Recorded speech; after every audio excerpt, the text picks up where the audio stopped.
what that challenge was, and what approach you used to tackle that. Yeah. Yeah. Biggest challenge, and I'm kind of looking at an overview of the business, would be, just like making sure I did everything right and legally sound, but with an incredibly low budget.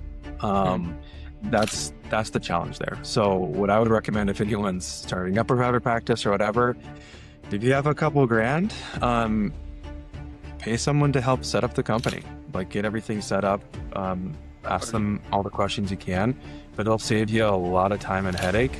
For me, it took a lot of time and a lot of headache to be able to learn and to call the state secretary's office again and again, and to try to call law offices and ask for their pro bono work and stuff like that. Welcome to the Convergence Play podcast.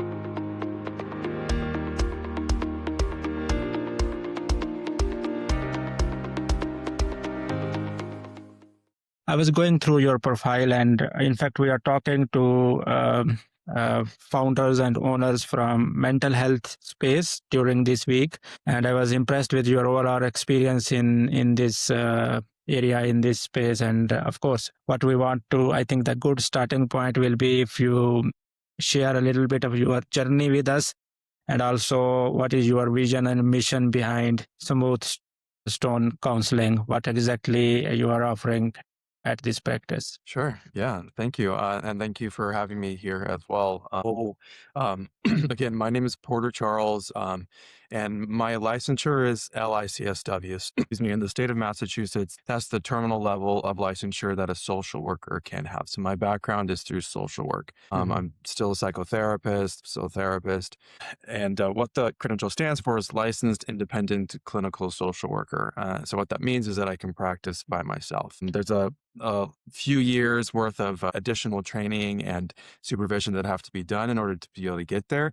And so my background consists of that part of training and me kind of trying out different areas and fields. Social workers are finish their graduate studies with a large amount of skills and different things that can be used in different settings. And so what I did, which I thought was like a decent idea, was to kind of just try out different areas of the social work field. So we have like in-home family therapy, working with Department of Children and Families, being in there in the kids, as well as, if we need to report any kind of like abuse, we do that, which happens unfortunately pretty often in that case. And then, I've worked in like community crisis areas. I've worked in community mental health areas. I've been a clinician over a group home and also visited homeless shelters and such, and just got a little bit of taste of a lot of different things. Social workers tend to do what's called case management sometimes, and that's very common unless a social worker is just working in a private practice, which is where I eventually ended up and where I am now. I created Smoothstone Counseling a couple of years ago. And my vision on that was really a few different things. One was to be able to create a space where people can come and feel welcomed. And this is pretty uncommon, but like me as a male in this field I'm kind of the minority. There's not a lot of male therapists out there, and there's a lot of reasons for that. I wanted to be able to put my face out there too and say like, I have XYZ experience. I'm able to help with these things. So part of this is to, I'll back up a little bit and say Smithstone Counseling right now, the focus is on, I just typically work with students. It can be high school or college. And I work with their families as well. A lot of times, for example, if someone's in middle school or high school, they might have trouble getting to school, for example, because of anxiety or something like that. And so part of my work is to be able to work with the parent to do some parental guidance, to know how to deal with anxiety, because, there's no guidebook for that or whatever. It's really, you got to go towards the professionals and the people who have dedicated their life and like decades and to know what to do. And so I help train the parents, and then I also work with the children, and that's one way we might go about it. In college, there's different things that come up as well. And for me, I love working with people either in the queer community. I love working with males. I think that comes off very, very well. And then also people with ASD, autism spectrum disorder, and also different types of psychosis. All of those things are kind of what Smoothstone Counseling is going towards right now. Now, I say this because I'm the only person at Smoothstone Counseling. And we'll get into this a little bit later about like the challenges of the operations of the Yeah. business and stuff. And don't get me wrong, I've wanted to hire for a while. And we'll get more into the reasons Sure. and difficulties and barriers for that. Yeah. So I think that's probably a good enough introduction a little bit. Happy to expound on any of that. Thank you. Thank you so much for sharing this, for sharing story. And I think the most powerful thing for me is that your connection with society and community. And of course, I think US healthcare is, of course, it is always improving. It is always evolving. And we see a big shift happening that is going to be towards value-based services, where social determinant of health and having access to social services and community organizations is really going to transform the overall care. And of course, it is going to help on many different aspects. But I think your connection with society and your experience on this is going to be very important in making an impact, but also getting your current practice to a very successful stage. So really glad to hear about that. And I was doing a little bit of research about Smoothstone, and it occurred to me that you also provide virtual mental health counseling as well. Is that correct? Or if you have to specify the percentage of how many percentage people are coming in person, or how much is actually virtual care, how would you define that? Yeah, that's really great.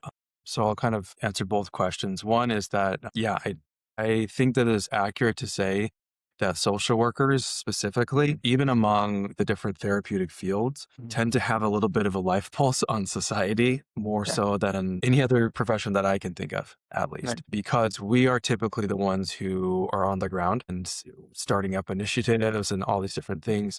If you have let's just say like a psychiatrist or something, they're typically in a different setting, maybe hospital or office or whatever, but you're not going to find them necessarily at a homeless shelter or grabbing someone from and bring them in your car to go transport them to another place or whatever. And like the case management type things don't really happen with other professions. Now, that being said, like LICSW, there are other certifications that do that for sure. I don't want to undermine that as well. I would just say for what I've experienced and what I've seen, that's accurate. And it's interesting being a therapist. I get to see the side of people's lives that they don't want anyone else to see. I get to see the deepest, darkest secrets. I get to see the dirty, rotten, whatever, but also the amazing qualities and amazing things that have happened in their life.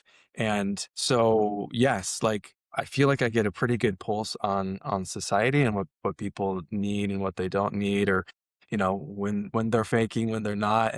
And so it's just like a really interesting, almost kind of sacred experience to be in this field. Now, as far as Smoothstone Counseling goes, we are 100% virtual, and there's a lot of different reasons for that. It's a lot easier for me to do that. It also, as a company, saves a lot of overhead, so I don't have to rent a place or whatever, which is really great.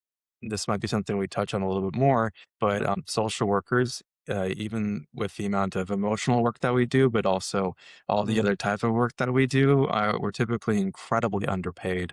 And I would say even in some cases exploited. No, I definitely felt that way, particularly when I was studying and doing some unpaid internships for a couple years and stuff. Yeah. And so, it's that's kind of the reason why I do virtual, but I found that it's actually really helpful, especially for students, because they don't have cars, they have busy schedules, and they they got a lot going on. And some of my sessions literally happen with like on the phone, just sitting in their bedroom or whatever, or they might be walking, if they're comfortable with that kind of being out out in the open. Obviously, confidentiality is an important part, but if they're comfortable walking, they'll be walking, and we'll be talking. And so it really creates like this feeling of I'm with them where they need to be.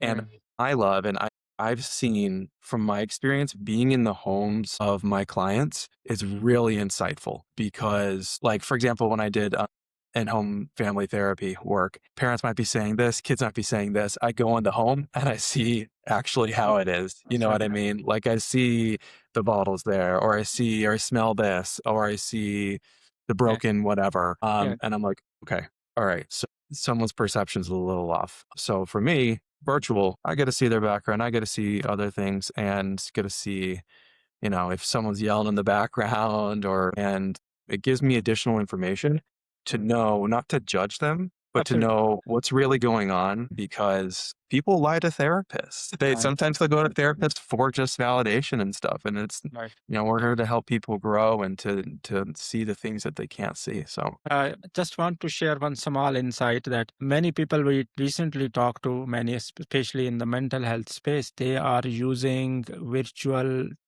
care and technology more and more. And one thing that really stands out is that they're using the power of technology, especially AI, to extract additional layer of insight. So, for example, we talk to somebody and they have a system, they do virtual care, but they record the video of the session, and then they use AI for facial and basically emotion analysis as well. So AI is doing an emotional analysis and it is giving little bit of insight to them, which sometime when you are entirely focused on just trying to understand the problem, sometime the clinician can miss. So they have another layer of insight from AI as well, which in many cases is becoming very, very useful as well. So yeah, with virtual care, and if we combine it with more and more technology, I believe that administrative and operational challenges will definitely reduce, but at the same time, there are amazing opportunities for improving the care as well. yeah, like Yeah. the thing is that like therapy and mental health services is all like super human centric, right? Yeah. So like, of course, there might be fear of like, will we be replaced or whatever? And the fact of the matter is, like, I don't think so. There needs to be that human connection and stuff. But because we're humans, like, for example, if I didn't get good sleep last night, I Yeah. might have a little bit less like ability to really hone in. If I have something distressing going on in my life Yeah. because I'm human, that can be also another kind of barrier that comes up. Now, we're trained to be able to know how to kind of deal with that, and also try to eliminate some bias, and a lot of therapists have their own therapists to make sure that they're doing well. But I recently have done even kind of some deep dives into AI. A previous like part-time job, I worked at a big hospital in downtown Boston and gave a presentation out in Orlando, Florida, about the uses of AI in the hospital setting for social workers, because it's something that's not being used Right. for whatever reason, and there's a lot of skepticism around it. In my private practice, what I do right now full time, I use AI quite a bit, as much as I can, that it will help me be a better clinician. And I always ask for permission and everything. I Course, don't consent and all that. Yeah. write consent. I don't necessarily like record everything. There are, for social workers, it's always kind of a question of money, Right. I would say. So the facial recognition stuff and all that can be really helpful. I imagine that it costs a little bit of a pretty penny. It's like there are other things that I've looked at that don't like record the sessions and stuff, but they could, and they can also provide some summaries. I 100% will look at everything the AI spits out. That's something that, like, part of my training has been of just like, and looking at the different licensing boards and what their stance is on that. And it's like, yeah, you just look at what the AI says, see if that's accurate, because it can pick up things that we might not be able to pick up for sure.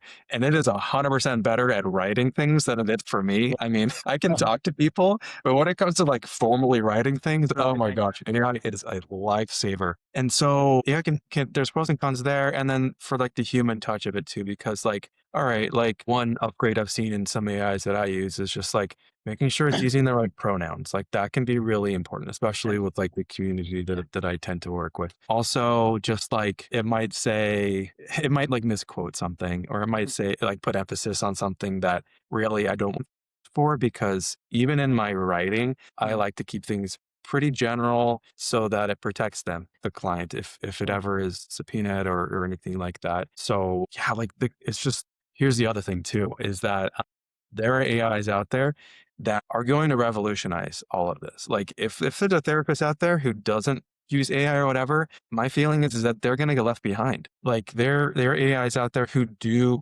supervision, who will listen to your conversation and say like, hey, Porter, you could have used a little bit more like dialectical behavioral therapy skills in that section. And that was a little confusing how you said that. Maybe do it this way. It's phenomenal. I mean, imagine even in other fields, like a salesperson or whatever, having an AI look in and be like, hey, maybe you should have done this or whatever. Like, I think it's great. And one last thing to say about this is that even the apps that will, there's some like journaling apps that they're not like therapy, but they can provide reflections, they can provide validation. And when something's really important, something that is really important is that if someone ever expresses self-harm or suicidality or homicidality or anything like that, AIs now have learned, and I would think the legal process has learned through unfortunate events that the AIs can't respond to that. They have to suggest to go to a human being. Professional. Yeah, but I'm all for people using AIs to use as someone just to kind of talk to and stuff, because us Right. therapists can't always be there. Absolutely. And I think mental health, as you said, is a very sensitive domain, especially I think other than mental health, like there are so many verticals of healthcare where I think AI is doing amazing because, for example, with documentation, notes during surgery and all those things. But yes, for mental health, I think one challenge is that, of course, with the passage of time, this will get better is, of course, getting the right terminologies and making sure that, of course, with still struggling with cultural aspects as well. So Yeah. maybe something culturally is all right to right in US, but it may not be that accurate in other part of the world. So these are Right. things which, of course, AI will have to improve. So I want to ask you, as we are discussing about technology, are you using any EMRs or what tools you are using right now for virtual care? What do you have in place? Yes, great question. So I use Simple Practice. It's an EHR EMR that I really like. There are other options out there. People use like sessions or therapy notes and stuff. And the reason why they might use others is honestly, I think again, it comes down to price. Therapists don't tend to make a lot, at least right off the bat. That's a complicated subject, Right. but price is an important thing. So I use Simple Practice. It's a little bit more of an expensive thing, but there's a lot of great perks to it. And then I will kind of cycle between Barry's AI, Side Yoon, I think is what the AI is called. I use ChatGPT sometimes if I'm writing out like content and stuff, but not necessarily for notes. Yeah, I just kind of look for HIPAA compliant things. Technology wise, I use Google Workspace and Google Voice. Those are both HIPAA compliant, and so that's kind of the technological structure Technology. of it all, I would say. Right. So one thing that came to my mind when we were trying to explain your current practice is that you're not only communicating with your patients, but you are also part of that is communicating with their family members, maybe their parents or their guardians. So Yeah. do you have any patient engagement system or tool in place? I'm sure you must be sending your all those folks some material later after once you have met with them. Maybe something comes up to your mind, or you may be sending some video, some material, something to practice. So how does your patient engagement and especially with other stakeholders of the patient is happening right now? Yeah, that's a really great question. There's a lot to kind of say on it, and I'll try to keep it um, somewhat brief. Patient engagement, there's the obvious. We are engaging a lot, usually once a week, like virtually. And during that session, I might share a screen with a handout, a worksheet, or something like that. But I will also just email them if they're comfortable using email. The email service I have it HIPAA compliant. I also have a secure messaging system through Simple Practice, my EHR, and I'll send them worksheets. I'll send them different things that could be helpful, recommendations. Then in addition to that, like, and here's the difficult thing is that I put a lot of emotional work into doing the sessions with my clients most of the day. And then I might have an hour or two where I'll give myself that will be based off of creativity and content creation. Being the sole person in the practice other than my contracted biller, kind of have to do everything. And so I have social medias, I have TikTok, I have Instagram, Facebook, I have YouTube, and I try to create some content that is helpful, especially in the moment. Like one of my videos is just me kind of saying like, you're not alone. Like you're able to get through this. Just words of inspiration.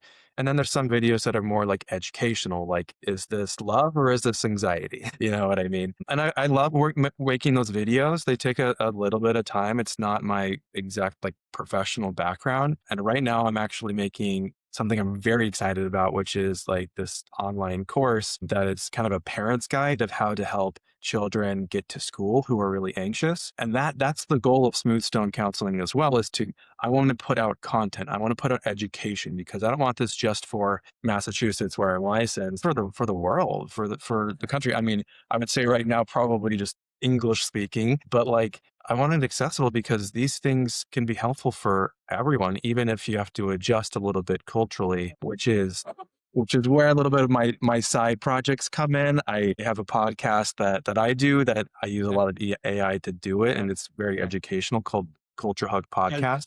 Culture. Yeah, I was looking at that, so I Yeah. was really impressed with that, and I think this is another part. The videos and the stuff you are mentioning is, again, it's best if it's coming from you, genuine and authentic one, instead of like from AI, because it's easy to record using AI, but what you are feeling or the emotions you have, I think people connect more with emotions, and especially the in which you are working. So I think it's really smart of you to use social media as a content creation, and of course helping your patients and anyone who will be watching it. Yes. Yeah, I agree. Absolutely. That human connection. And, as long as good information and good solid education is being put out there, I think like that's the main goal too. So I'm really loving our conversation, but I don't want it to be a 2 hour as well. Just want to be respectful of your time. So I would jump into the challenges part, because, of course, that is also important for, especially for leaders and people who are coming into this space to know about challenges. And there is no handbook in the world that can prepare somebody for setting up a new business. Everyone have to go through their own experiences, their own journey. First is that through conversations like this, we should not only be able to highlight how the current businesses are working, but also we should be able to highlight some of the challenges that you have, on some of the challenges that are right now on your plate. So I would start with, if you have to highlight one big challenge from start of your business and that you have overcome, what that challenge was, and what approach you used to tackle that. yeah. Yeah.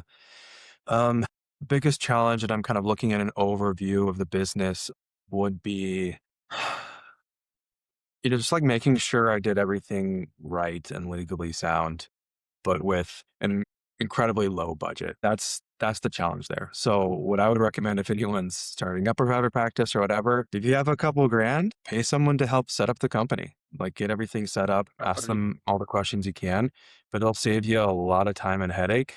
For me, it took a lot of time and a lot of headache to be able to learn and to call the state secretary's office again and again, and to try to call law offices and ask for their pro bono work and stuff like that. Like, just to try to, what I did was really just everything myself. And I continue to kind of do that a bit with like reading books and trying to network with other people and ask different questions. And that's what I would say is still kind of the biggest challenge, is networking with people. Times tends to be a little bit of like a gatekeeping culture, I've noticed. If I'm talking with other therapists in the state, they might not want to talk to me or talk business strategy or even, collaboration or referrals sometimes, because I might be taking one of their clients or they might be taking one of mine or whatever. That's not how I see it. I love the collaboration and I want people to go where they feel comfortable.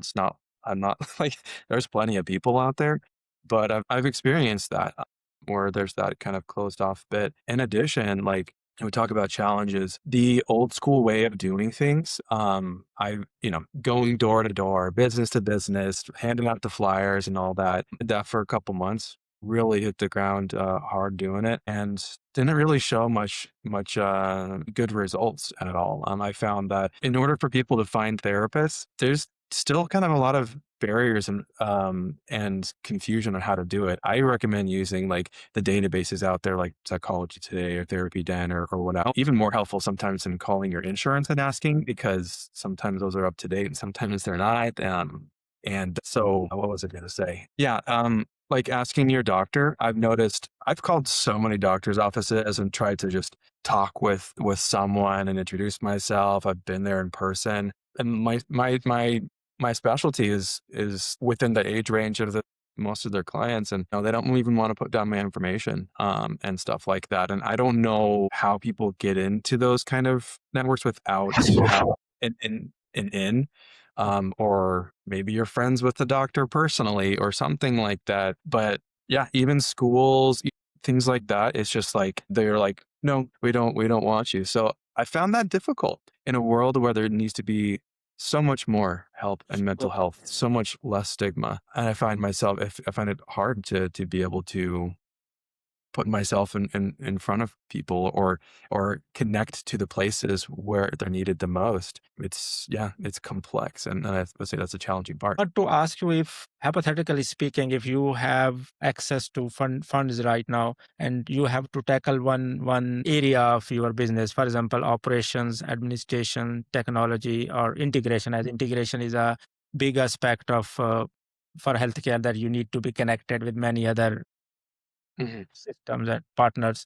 So if you have funds, hypothetically speaking, which area will you go first on investing into? Yeah. Oh, that's a great question. Yeah. If someone put down a lump sum of money or whatever, I would say I would go straight for just someone to kind of give like mentoring in business structure and how to safely and with a lower amount of risk take it from like where it is now to being able to hire multiple people, realizing other dreams and aspirations I have for Smoothstone Counseling. It's really hard to do kind of by myself. And what that looks like right now is I'm slowly saving up money so that I have enough to be able to hire someone and keep them hired and then have a large enough wait list that I'm not losing money just by paying them out. And in Massachusetts, there's a lot of laws. It's very expensive compared to other states and even at a small business. So I would do that. I would hire a business educated person, expert consultant to kind of make sure everything's the way it needs to be, give me insight, and then like how can we set this up while showing me the numbers and such. Yeah, short answer for that one. So if you have to invest in technology, because of course, I think what you are doing is, especially with being most of the time virtual, if you have to invest in, let's say, 2 to 3 technology initiatives, what are those in your mind? Okay. Yeah. So I would say, I hope this is kind of along the lines of what you're thinking, but like if I was to invest in, I think it's called a CMS or CR. It basically just kind of a customer like CRM. That's what it is. A CRM like HubSpot or whatever. Which I know there's free trials, but there's a lot of like a learning curve a little bit. I just to invest in setting up that business part and knowing where things are going a little bit. Like I might pay for a little bit for Google Ads, but the tracking's not super great on that. And I might get like, the conversion rate's not super great. And so I would spend money on, just something that could do the marketing for me. And it'd be less work for me. And then I would also spend money on probably just some mentorship and guidance on how to make content faster and easier and kind of know how to go about it. I would say being a therapist, it's more difficult to be online than other things. I'm not just reviewing food or whatever, right? Like I need to make sure that like it's clear, there's disclaimers, I'm not giving therapy. I'm just like giving education and like opinions and stuff, but also like I am a therapist and I'm there on video as a therapist, so I need to be, in my opinion, very careful with my words, very careful with what I'm saying as well. I can't be Porter Charles fully. I have to be this therapist as well, right? So the personality part can come, but also I'm a humorous guy. I like to make jokes. I like to whatever, and I got to be careful with those things. And so that's where I'd probably put my money is just kind of some mentorship on those things. Thank you. So let's hear your big picture vision, where you want to be in 3 years, for example, from now on. So what's the big picture mission for you, or if I may say, what you visualize yourself to be in 3 years? Yeah, 3 years, be wonderful to have a couple clinicians hired for Smoothstone Counseling. I'd love to be able to have a team. We can feel connected and help other people. I would, as myself, love to be able to know more about the like.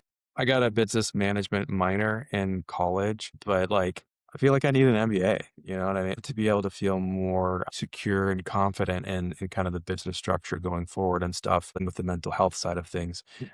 So yeah, I would say feeling more confident, having some other people on the team, and I would definitely like to have a lot more content out there and courses because I just think that that stuff's really great too. And people just having access to things whenever they want, not just at a specific time during the week. Yeah. And I think it will not be a bad idea to consider having somebody who is multi skilled. For example, help you out with content creation, editing content, good with social media promotions.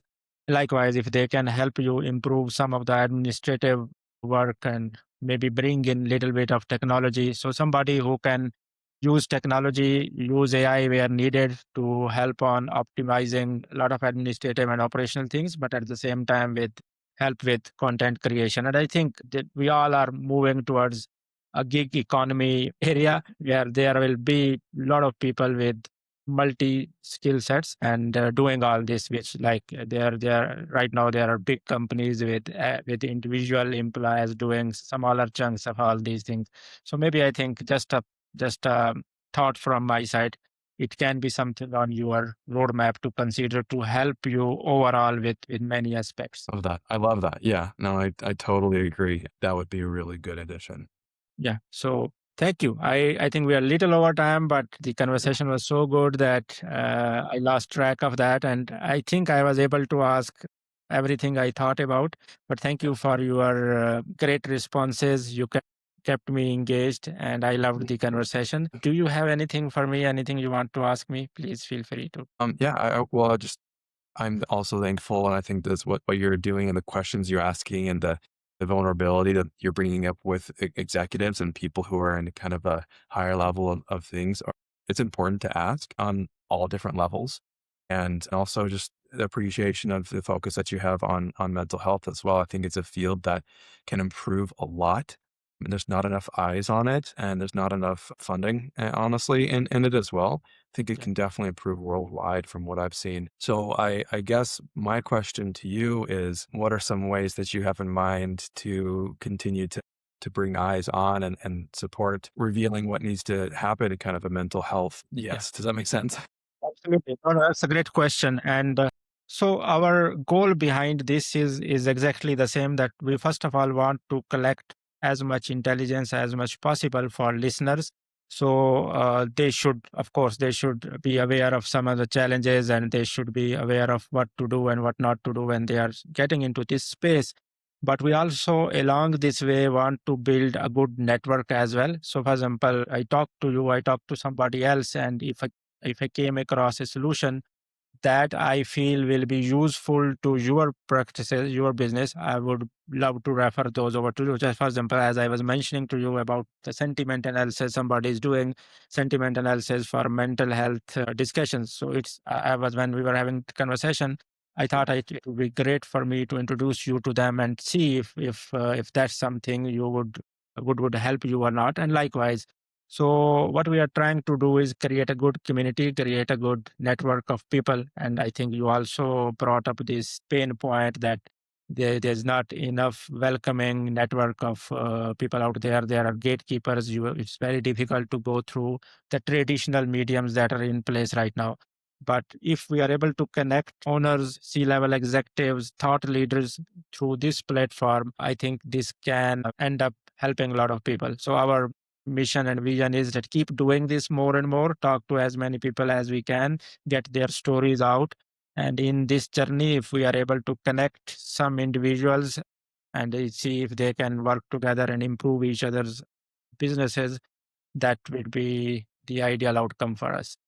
I love that. Yeah, I'm all for that, and this is wonderful that you're doing this. So thank you so much for everything. I don't have any more Thank you, questions. and I will spend some time on your podcast as well. And of course, we will be in touch. I will be sharing some stuff with you even after our call and everything. So you will see a good network and good communication from my end. Well, I'm looking forward to that, and thank you so much, and we'll be chatting a little bit later. Yep. Thank you. Have a great day. Bye bye. Bye bye.